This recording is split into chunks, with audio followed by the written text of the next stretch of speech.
Hi, my name is Anna and I'm a gallery officer here at Maitland Regional Art Gallery. Today I'm going to take you through some of my personal favourites from the gallery's collection.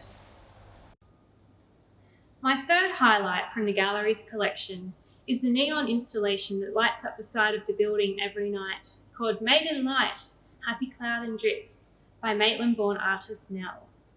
It was launched last year to celebrate the 10-year anniversary of the redevelopment of the gallery, and Nell very generously donated the 7 raindrops to the City of Maitland.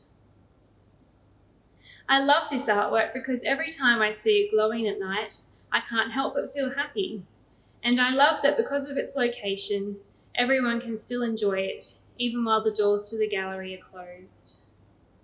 While its full impact is best seen at night, it's still a welcoming and happy presence, no matter what time of the day it is. So make sure you keep an eye out for it next time you go past the gallery.